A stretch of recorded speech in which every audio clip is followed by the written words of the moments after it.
तो आज हम क्या करेंगे, आज हम एक नई चीज के बारे में पढ़ेंगे जिसे हम बोलते हैं कंडीशन स्टेटमेंट्स या ब्रांचिंग स्टेटमेंट्स भी बोलते हैं जिनको।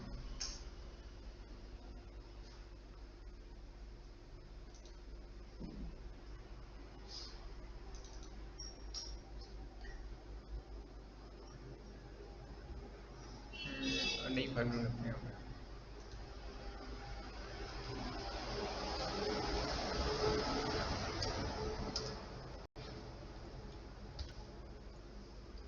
ठीक है, आज का टॉपिक रहेगा हमारा वो रहेगा कंडीशनल स्टेटमेंट्स। ठीक है, और इनको हम दूसरा नाम क्या बोलते हैं, इनको हम ब्रांचिंग स्टेटमेंट्स भी बोलते हैं। ठीक है, ब्रांचिंग स्टेटमेंट्स। ठीक है, ब्रांचिंग स्टेटमेंट्स का नाम इसलिए पड़ा है क्योंकि जिस तरह से हम पेड़ों की डाली होती है ना, एक दूसरे जुड़ी हुई होती है। ठीक है, तो ऐसे ही जो तुम्हारी जो कंडीशन स्टेटमेंट्स है कुछ ना कुछ ब्रांचेस की तरह ही काम करती है। क्लियर हो गया? अब कंडीशन स्टेटमेंट हमारे पास होती है किस तरह की है, बेसिकली हमारे पास जो होती है 5 तरह की मिलती है हमें। चाहे मैं पाइथन की बात करूं, ठीक है, या फिर पाइथन में चलो 4 रह जाती हैं क्योंकि वहां पे एक कॉन्सेप्ट गायब हो जाता है वहां से। ठीक है, 3, 4 और 5। ठीक है, 5 तरह की आपको ब्रांचिंग स्टेटमेंट्स देखने को मिलती हैं। पहले जो रहती है जिसे हम बोलते हैं इफ। ठीक है, याद रखना जितने वर्ड्स यूज कर रहा हूँ सारे कीवर्ड्स हैं, मतलब जिनको जैसे लिखूंगा वैसे लिखना पड़ेगा, इनका एक अलग मीनिंग है। ठीक है, पहले आता है आपका इफ। ठीक है, तो इफ के लिए आप छोटा IF यूज करेंगे। ठीक है, इन्हें बोलते हैं हम इफ स्टेटमेंट्स। ठीक है, नेक्स्ट नंबर पे जाती है आपकी जिसे हम बोलते हैं इफ एल्स स्टेटमेंट्स। ठीक है, नेक्स्ट नंबर पे जाती है आपका जिसे उसे हम बोलते हैं एल्स इफ लैडर स्टेटमेंट्स। ठीक है, और चौथे नंबर पे जाती है तुम्हारे पास, रोको जरा, है ना, ये 4th नंबर की है, और 3rd नंबर की जो होगी वो तुम्हारे पास वो होती है नेस्टेड स्टेटमेंट्स। ठीक है, इसे हम बोलते हैं नेस्टेड इफ एल्स स्टेटमेंट्स। ठीक है, और फिर दोबारा से लास्ट नंबर पे जाती है जिसे हम बोलते हैं स्विच स्टेटमेंट्स। Switch statements. ठीक है, ये आपके पास 5 तरह की कंडीशन स्टेटमेंट से ब्रांचिंग स्टेटमेंट रहने वाली हैं आपके जावास्क्रिप्ट के अंदर। क्लियर हो गया? समझ गए? अगर हम इफ की बात करें, ठीक है, तो इफ क्या होती है, देखो इसका सिंटेक्स क्या होता है, थोड़ा सा लिखना इसके बारे में लिख लो। ठीक है, नंबर 1 हेडिंग दे दो और लिख दो इफ स्टेटमेंट्स। ठीक है,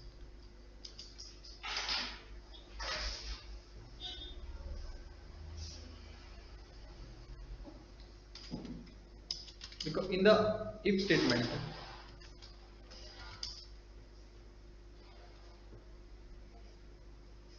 in the if statements the condition results true in the if statement। ठीक है, if को मैं डबल कोट के अंदर लिख देता हूँ ताकि ये हाईलाइट हो जाए दूसरी। in the if statements, in the if statement the condition result true, the condition results true only then we get the desired result,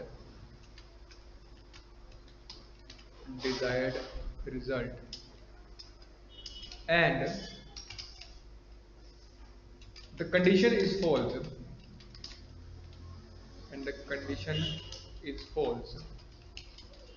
then there is no output, then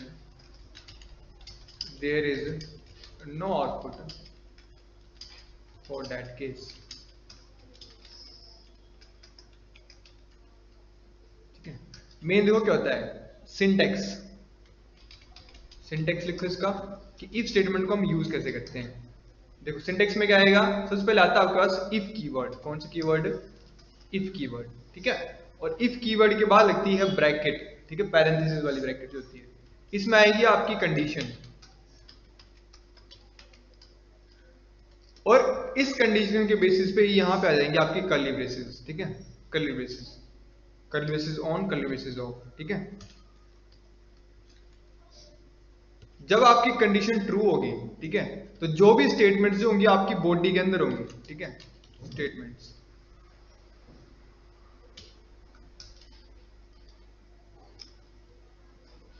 ठीक है, जो भी स्टेटमेंट्स आपकी इस conditions के अंदर होंगी, मतलब इफ पार्ट के अंदर होंगी, वो सारी कंडीशंस के हो जाएंगे, एग्जीक्यूट हो जाएंगी। क्लियर हो गया?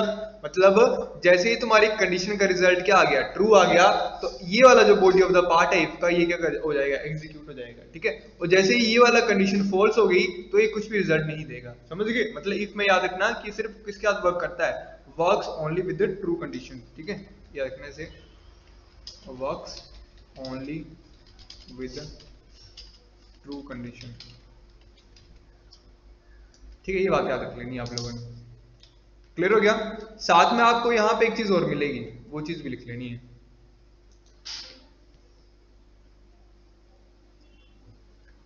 जिसे हम बोलते हैं फ्लो चार्ट। क्या बोलेंगे? Flow chart. Next heading syntax लिख दिया ना आप लोगों ने, आप लोगों ने सिंटेक्स लिख लिया, दे दी ना हेडिंग सिंटेक्स का। अब ऐसे इसके नीचे एक और हेडिंग दो, फ्लो चार्ट, फ्लो चार्ट, ठीक है। फ्लो चार्ट का मतलब कि हम डायग्राम समझ लेंगे कि किस तरह से काम किया जाता है, ठीक है। तो वहां पे करना, नोटपैड पे करना, डायग्राम बनाना थोड़ा इम्पॉसिबल है, तो मैं यहाँ पे आपको बना के बताता हूँ, ठीक है। देखो क्या होता है, ये होती है हमारी आउल शेप। कौन सी शेप?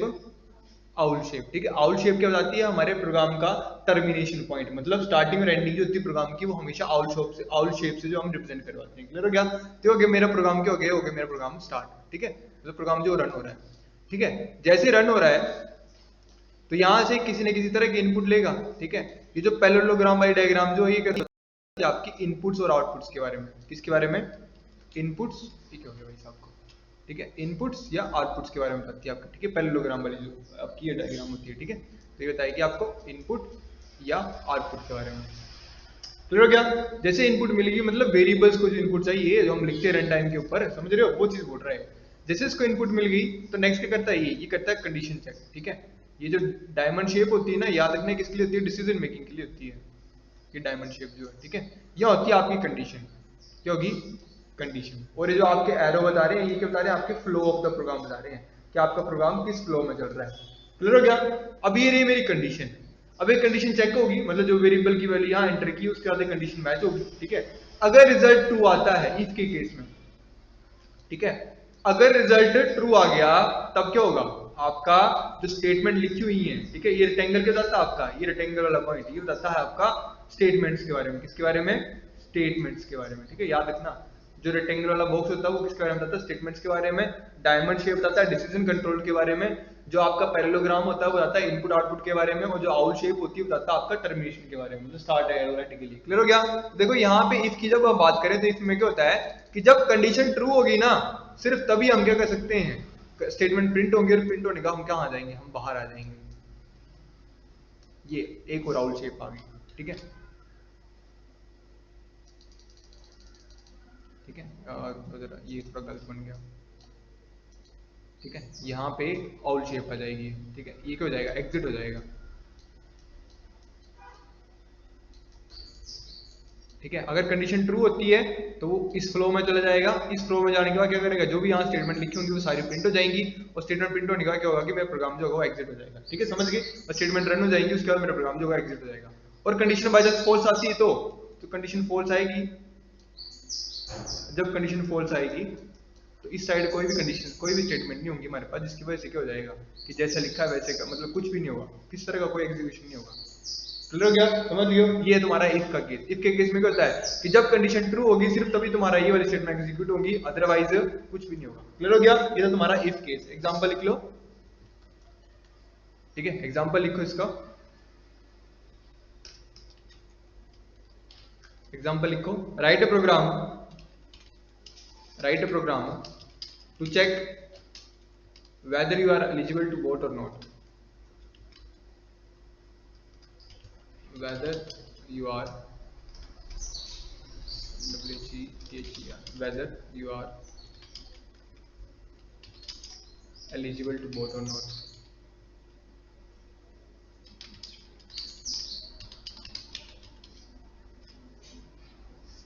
Whether you are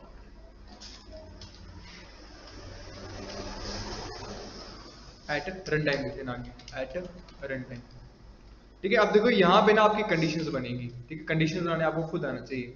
क्या लिख रहा है क्वेश्चन में? क्वेश्चन में क्या बोला हमें? हमें बोला कि एक ऐसा प्रोग्राम बनाओ जो चेक करे कि तुम एलिजिबल हो बोर्ड देने के लिए कि नहीं है, ठीक है, ये चीज बोल रहा है, आपको बोलने को बोल रहा है ना। आगे यही चीज बोल दो, at run time by using लिख देना आगे, बाय यूजिंग, नहीं तो कंफ्यूज जाओगे आप, by using if statements, by using if statement, ठीक है। सिंपल इफ लिखा है इसमें, एज का यूज नहीं बोला करना, ठीक है। तो इफ का मतलब कहता है कि सिर्फ ट्रू वाला केस चलना चाहिए, ठीक है, समझ गए? जब फॉल्स हो तब वो वाला केस नहीं चलना चाहिए, ठीक है। तो इस प्रोग्राम को हम रन कैसे करेंगे जी? बहुत इजी है। पहले तो मुझे बताओ कि जब हम एलिजिबल कैसे होते हैं, क्या कंडीशन बनेगी हमारे बोर्ड देने के लिए, है ना? 18+ सही है क्या? एज हमारी, ठीक है। तो क्या इस प्रोग्राम का स्ट्रक्चर तुम ऐसे समझो यहाँ पे कुछ, ठीक है। अगर हम डायग्राम की बात करें तो तुम इस तरह से समझो कि जब हम प्रोग्राम को रन करेंगे तो क्या होना चाहिए? प्रोग्राम स्टार्ट हो जाएगा, स्टार्ट होने के बाद क्या चाहिए? इसको कुछ इनपुट चाहिए। तो इनपुट किस चीज की मांगेगा इस केस में मुझसे? ये एज की, ठीक है। तो क्या मैं एज नाम का एक वेरिएबल बना सकता हूँ? एक वेरिएबल डालूंगा, उसको मैं रन टाइम पे क्या दे दूंगा? इनपुट दे दूंगा, ठीक है, मतलब प्रॉम्प्ट का यूज करके उसमें रन टाइम में इनपुट ले लूंगा। अब एज की वैल्यू आ गई, अब चाहिए क्या? कंडीशन। तो कंडीशन क्या डाल सकता हूँ मैं यहाँ पे? ये डाल सकता हूँ कि अगर मेरी एज जो है बड़ी या बराबर है किसके? 18 के, तो मैं क्या हो जाऊंगा? एलिजिबल हो जाऊंगा, ठीक है, अदरवाइज तो कुछ भी नहीं होगा। क्लियर हो गया? समझ गए? तो इजी सिंपल इस तरह से बनाएंगे, ठीक है। इसलिए फ्लो चार्ट का यूज करते हैं क्योंकि इसमें बहुत इजी जाता है कॉन्सेप्ट को समझना। तो नेक्स्ट हम बनाते हैं यहाँ पे और लिख देते हैं, क्या डेट है आज? आज है 2 Feb 2026 .html, ठीक है। अब यहाँ पे हम क्या करेंगे? HTML का केस ले लेंगे, हेड ले लेंगे, हेड लिया, फिर हेड का हमने टाइटल ले लिया, और टाइटल हम क्या देंगे कि हम देंगे आज हम क्या कर रहे हैं? आज कर रहे हैं हम इफ स्टेटमेंट्स, ठीक है। अब देखो नेक्स्ट क्या लेंगे हम? इफ स्टेटमेंट देते हैं, हम क्या लिखते हैं यहाँ पे? कंट्रोल स्टेटमेंट्स लिखते हैं, कंडीशनल स्टेटमेंट, कंडीशनल स्टेटमेंट। इनका दूसरा नाम भी होता है, इन्हें हम डिसीजन कंट्रोल स्टेटमेंट्स भी बोलते हैं, ठीक है। कंट्रोल स्टेटमेंट्स बोलते हैं इनको, कंडीशनल स्टेटमेंट्स बोलते हैं, ब्रांचिंग स्टेटमेंट्स बोलते हैं। दूसरा नाम क्या होता है इनका? डिसीजन कंट्रोल स्टेटमेंट्स भी होती है, ठीक है। समझ गए? मतलब डिसीजन के बेसिस पे करती है, स्टेटमेंट्स को कंट्रोल करती है, ठीक है। उसका आ जाएगा आपका बॉडी टैग, कौन है ये? अच्छा मैं उनसे पूछूंगी, तमन्ना वगैरह, तमन्ना ना आज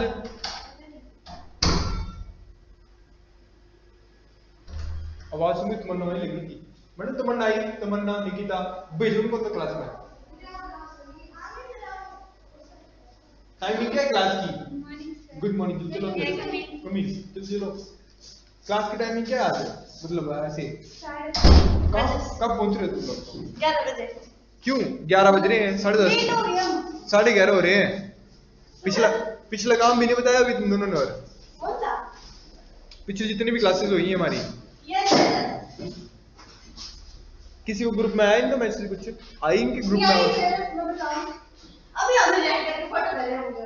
अच्छा मैंने रेट किया भाई, ठीक है। चलो कोई नहीं, क्लियर हो गया? चलो जी। अब देखो ना, आज का कॉन्सेप्ट थोड़ा इंपॉर्टेंट है, इसलिए ध्यान दो। कहाँ थे अब हम? या इतना तो ना हो गया? क्लियर हो गया? इतनी आउटपुट आ गई। अब नेक्स्ट काम क्या करना हमने चेक करना है कि हमारा प्रोग्राम हमने ये बनाना है, ठीक है। देखो मैं क्या करूंगा, मैं क्या करता हूँ कि मैं ना यहीं पे इनको प्रिंट करवा लेता हूँ, हेडिंग लगा के, पहले सेंटर टैग का यूज करके, नहीं हेडिंग लगा देता हूँ, उसमें होता था पहले से ही अलाइन एट्रीब्यूट होता है उसमें, ठीक है। Align is equal to centre, और यहाँ पे लिख देता हूँ मैं, क्या लिख रहा हूँ मैं कि क्या काम के लिए बन रहा है प्रोग्राम, ठीक है। सॉफ्टवेयर टू चेक योर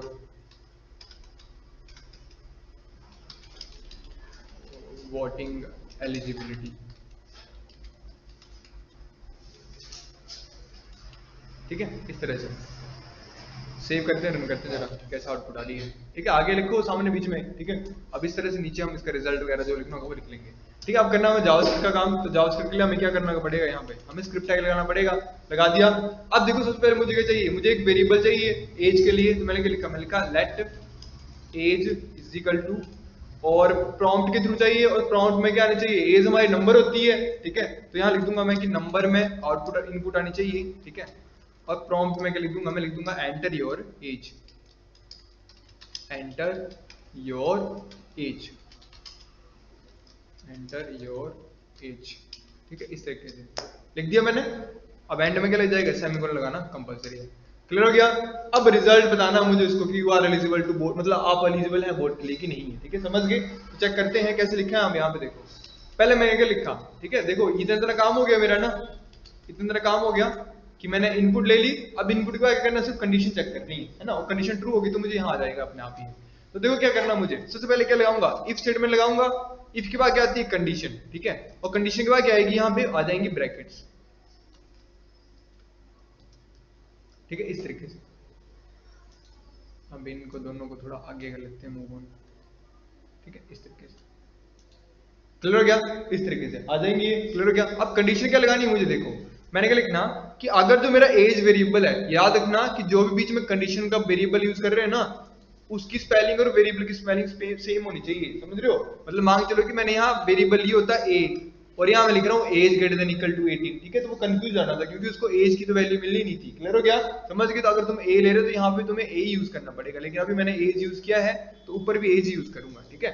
मैं लिखूंगा एज क्या होगी, जब मेरी बड़ी होगी बराबर होगी किसके, 18 के, तब मैं क्या हो जाऊंगा, एलिजिबल होऊंगा बोर्ड देने के। हो गया। अब क्या करना, कंडीशन चेक हो जाएगी, जैसे कंडीशन ट्रू होगी तो मेरा ये वाला पार्ट चलना चाहिए। अब इस पार्ट में जो तुम्हें लिखना वो लिखवा दो, ठीक है, डॉक्यूमेंट डॉट राइट, क्या लिख दो राइट के अंदर, ठीक है, डबल कोड के अंदर क्या लिख दो, congrats you are eligible to board, you are, इस तरह से लिख दो यार, यू आर एलिजिबल को ना बोल्ड कर देते हम थोड़ा, ताकि अच्छा लगे देखने को बंदे को, eligible to board, eligible to board,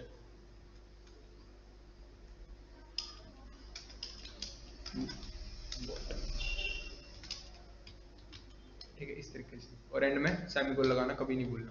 save कर लिया, रन कर लिया, ठीक है। लो जी, आगे प्रॉम्प्ट पूछ रहा है एंटर एज, मैं डाल दिया अपनी 33, एंटर। लो congrats you are eligible to vote, बता दिया इसने लिखा हुआ। अब जिसको दोबारा रिफ्रेश करूंगा ना और मैं डाल दी यहाँ पे 11, लो कुछ भी नहीं आया, नहीं आया ना। क्यों नहीं आया, क्योंकि हमें पता है कि इफ का केस सिर्फ कब चलता है, जब कंडीशंस क्या हो, ट्रू हो, सिर्फ तभी वर्क करता हो, ठीक है। तो ये तो एक तरह का ग्लिच था ना ग्लिच। तो इसी ग्लिच से बचने के लिए उन्होंने क्या किया, नेक्स्ट कॉन्सेप्ट ले आए ये इस चीज को, जिसे हम ले आए इफ एल्स का। क्लियर हो गया। अब याद रखना ना, क्वेश्चन में बहुत बार आता है कि क्या एल्स का यूज हम बिना इफ के भी कर सकते हैं, तो इसका आंसर होगा कतई नहीं, ठीक है, समझ गए।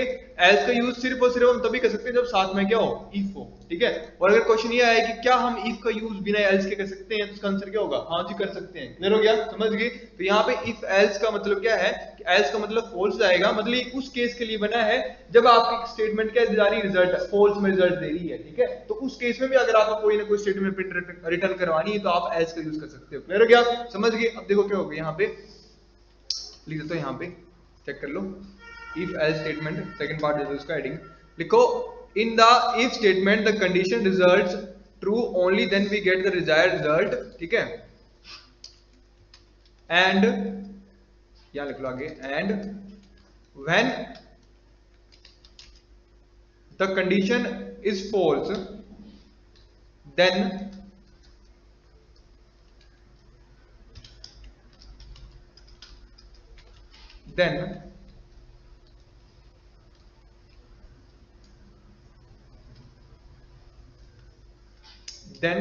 else statements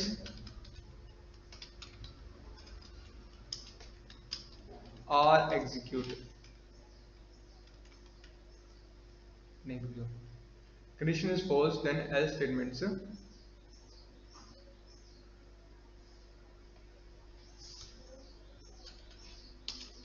condition false then we get the result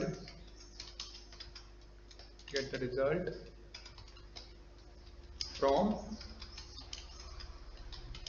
else statements। Clear हो गया, समझ गए। ये चीज लिखी हुई है यहाँ पे कि इफ के अगर कंडीशन ट्रू होगी तो इफ वाला पार्ट चलेगा जैसे पहले चलता आ रहा है, लेकिन इस केस में क्या होगा कि जैसे ही हमारे कंडीशन जो होगी फॉल्स जाएगी तो जो हमें रिजल्ट मिलेगा वो कहां से मिलेगा, वो हमें एल्स स्टेटमेंट्स का रिजल्ट मिल जाएगा। क्लियर हो गया, समझ गए। इसका सिंटेक्स देखो क्या होता है, देखो कंडीशन सिर्फ एक बार ही आएगी, यही कंडीशन क्या बताएगी, ट्रू भी बताएगी और फॉल्स भी बताएगी, ठीक है। तो याद रखना कंडीशन देखते हैं हम वो सिर्फ कहाँ देते हैं, हम सिर्फ इफ वाले पार्ट में ही सिर्फ कंडीशन को हम मेंशन करते हैं, ठीक है। एल्स वाले पार्ट में हम क्या करते हैं, डायरेक्ट कुछ नहीं करते, हम एल्स लिखते हैं स्मॉल लेटर्स में ही। याद रखना है कीवर्ड है, ठीक है। और अगेन फिर इसकी बॉडी शुरू हो जाती है, और इसकी बॉडी शुरू होने के बाद फिर आगे अंदर इसकी जो स्टेटमेंट्स आ जाती हैं।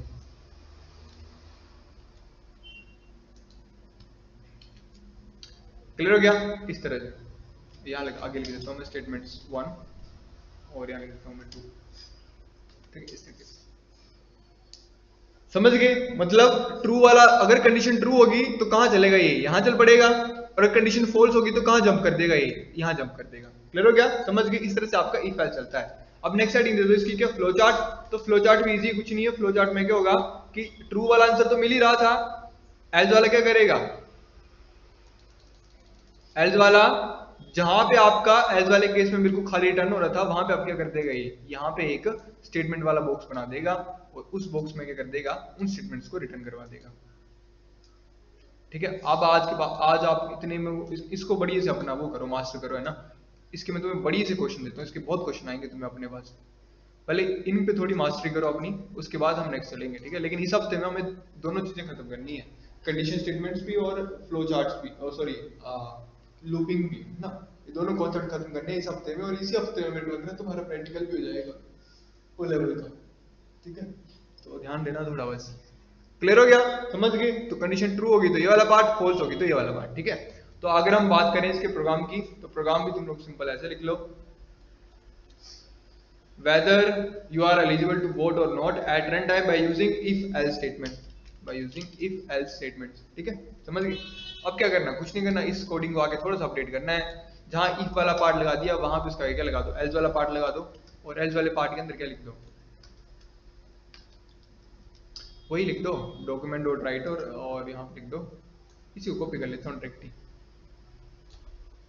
कॉपी किया और नीचे लाके इसको पेस्ट कर देते हैं, ठीक है। ओए होए होए होए।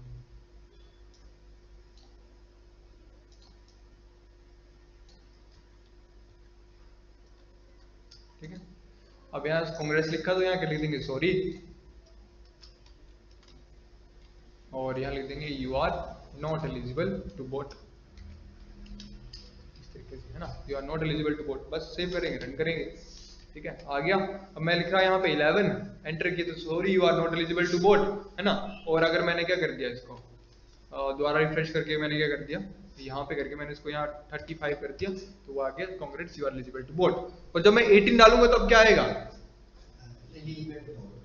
है ना, कि नोट आएगा, क्यों आएगा, ठीक है, क्योंकि वहां पे हमने इक्वल टू का केस यूज किया। तो इक्वल टू में क्या बोलता है कि वो दोनों कंडीशन को चेक करता है, ठीक है, ग्रेटर देन वाली भी और इक्वल टू वाली भी। क्लियर हो गया, समझ गए। इजी है, बहुत इजी है, ठीक है, बहुत इजी कॉन्सेप्ट है, ठीक है। मजा तभी आएगा जब तुम्हें लॉजिक्स बनाने आएंगे तो, ठीक है। लिखो क्वेश्चन। सपोज करो, चलो थोड़ा अपग्रेड करें लेवल को, थोड़ा लेवल अपग्रेड करूं, थोड़ा लेवल, चलो वो नेक्स्ट वाले केस में करेंगे अपग्रेड, ठीक है, तो सब मजा आएगा फिर। जैसे ये लिखवाया ना तुम्हें, ये हो गया ना, ये भाई साहब, ये हो गए, दोनों हो गए, ठीक है। ये तो टाइम पास है, कुछ भी नहीं इसका, ठीक है। ये वाला भाई साहब जब आएगा ना तब मजा आएगा, ये वाली चीज आएगी, ठीक है। क्योंकि अभी ना आप लोग क्वेश्चन करवाऊंगा ना, फिर तुम्हें इसकी दिक्कत भी समझ आ जाएगी। अभी इफ एल्स तो है ना, लेकिन इनके बीच में भी एक दिक्कत है, ठीक है। वो दिक्कत क्या होगी मैं तुम्हें यहाँ बताऊंगा, ठीक है। यहाँ तक ना, यहाँ तक जितनी भी दिक्कत है ना, वो यहाँ तक सेम दिक्कत है सब में, इसमें भी है, इसमें भी है, और इसमें भी है, तीनों में दिक्कत है। फिर इस दिक्कत को आगे जाके दूर किया जाएगा यहाँ से। क्लियर हो गया। तो वही तुम्हें जो इसमें वो एरर है ना, एक छोटा सा एरर के, छोटी सी एक वो है, कमी है ना, उस कमी को निकालेंगे हम यहाँ पे जाके। क्लियर हो गया। उससे पहले लिखो क्वेश्चन एक के बहुत क्वेश्चन मिलेंगे। अब लिखो, राइट ए प्रोग्राम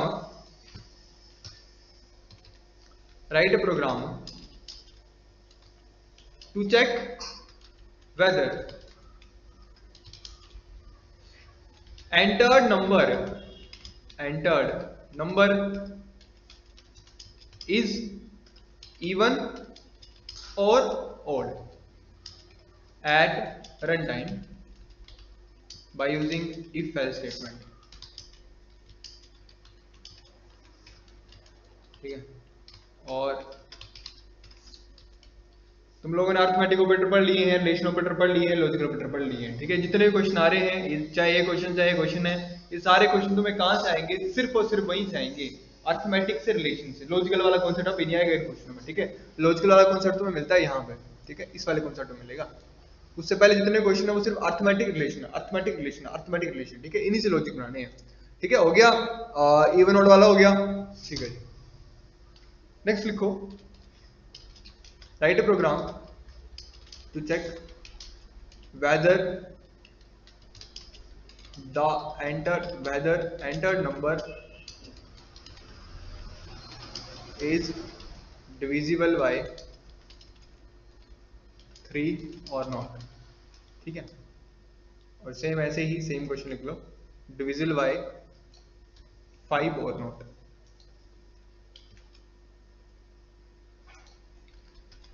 ठीक है। ऐसे ही, तो चलो ये तो छोटे छोटे क्वेश्चन है, एक दो क्वेश्चन और लिखता हूँ।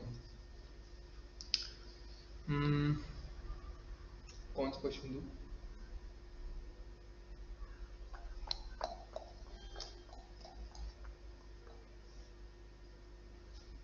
लीप ईयर वाला क्वेश्चन में नहीं आएगा, इसमें लीप ईयर वाला क्वेश्चन अलग चलता है वो। और कौन कौन से क्वेश्चन किया आपने? एक्सेल में किया ना क्वेश्चन ना, एक्सेल के क्वेश्चन आएंगे उठ के यहाँ पे अब, ठीक है। एक्सेल के क्वेश्चन तुम लोगों ने एक ही होगा, इवन ऑड वाला कि वो लिखवा दिया, और डिविजिबल बाय 3 वाला ये भी आ गया, 5 डिविजिबल 5 वाला भी आ गया। और कौन सा आएगा? अच्छा, एक क्वेश्चन मैंने पहले की थी, वो तुम्हें ग्रुप में ना, इसमें 10 स्टूडेंट्स का तुमने एंटर रिकॉर्ड करना और फिर उसको डिस्प्ले करवाना है, ठीक है। तो पहले वो क्वेश्चन भी करना है, पहले तो ये करने हैं, वो लास्ट में रखना क्वेश्चन, ठीक है। समझ गए? मतलब जब कोई काम नहीं होता करने का तब वो लास्ट वाला क्वेश्चन करना, क्योंकि थोड़ा लेंथी क्वेश्चन रहेगा, उसमें लिखना पड़ेगा बहुत ज्यादा। ये क्वेश्चन इजी हो जाएंगे। कितने क्वेश्चन हो गए? 1 2 3 4 5, 5 हुए, इतने आराम से समझ जाना चाहिए बात। 4 कैसे हुए? एलिजिबल टू वोट वाला भी मैंने करवा दिया, तो वो तो मैंने कराया, पर आपके कंप्यूटर में भी होना चाहिए वो, ठीक है। समझ गए ना? तो 5 हो गए ना। अब एक क्वेश्चन और, एक आधा क्वेश्चन और चाहिए। हाँ, ये सबसे इंपॉर्टेंट क्वेश्चन है, ठीक है, वेरी इंपॉर्टेंट क्वेश्चन है, लिखो इसको। Write a programme,